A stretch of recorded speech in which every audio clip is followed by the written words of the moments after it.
Mga kababayan, ang low pressure area na ating minomonitor sa loob ng ating Philippine Area of Responsibility ay lumakas pa sa pagiging medium hanggang sa high chance sa category para ma-develop bilang isang tropical depression o panibagong banta ng bagyo. Nakakaapekto na rin po ito sa ilang bahagi ho ng ating bansa. Aalimin ho natin lahat ng mga detalye at kung etong panibagong banta ng bagyo ay magiging super typhoon. Pero bago yan, huwag niyong kakalimutan na kahit i-like lang ang ating update. Maraming salamat. Sa pinakahuling pagkatala po ng pag-asa, etong low pressure area ay namataan na merong lokasyon ngayon na 735 kilometers east of Surigao City, Surigao del Norte. Meron na pong mga lugar na naaapektuhan ng kanyang trap o extension ng kanyang hangin.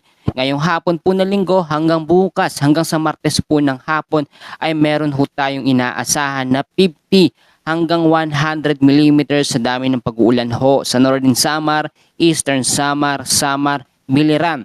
Tuesday ng hapon hanggang sa Wednesday ng hapon, aabot din sa 50 to 100 millimeters sa dami ng pag-ulan dyan sa Oriental Mindoro, Romblon, Sorsogon at Masbate. And ayon po sa pinaka-latest na update ng pag-asa, etong panibagong banta ng bagyong mabubo sa mga susunod na mga oras o mga araw ay mataas o tumataas ang tsansa na dumaan o tumawid po dito sa parte po ng Eastern Visayas hanggang sa Bicol Region. Kung magkagayon, magkakaroon po ito ng tinatawag natin na landfall areas o landfall scenario sa malaking bahagi po ng kalupaan ng Eastern Visayas at ng Bicol Region. Alamin muna natin ang tinatawag po natin na forecast weather condition. Ito naman yung mga lugar sa ngayon na apektado ng tinatawag po natin na southwest monsoon o hanging habagat. Kasama rin ang iba't ibang weather system. Sa ngayon po, kung makikita ho ninyo sa ating forecast weather condition, sa Eastern Visayas sa may Caraga kasama ang Davao Region, apektado na yung mga lugar na yan ng low pressure area. Posibleng pagbabaha sa mga mababang lugar, sa mga lugar na binanggit ko, at landslide sa mga landslide prone area.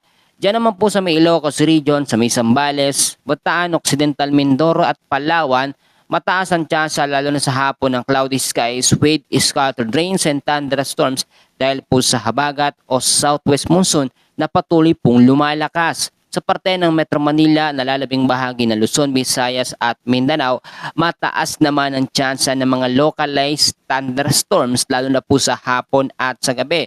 Ito pong banta na panibagong LPA kapag naging bagyo na sa mga susunod na mga oras, mas mataas ang tsansa na mas maraming ulan ang maitudulot nito sa malaking bahagi ho ng Eastern Visayas at Bicol Region. Magkagayon man, hindi naman ito sa ngayon nakikita na magiging typhoon o super typhoon category. Pero pwede itong umabot sa pagiging category 2 o yung tinatawag po natin na tropical storm category na bagyo. Yan muna ang latest sa lagay ng ating panahon. Maraming salamat!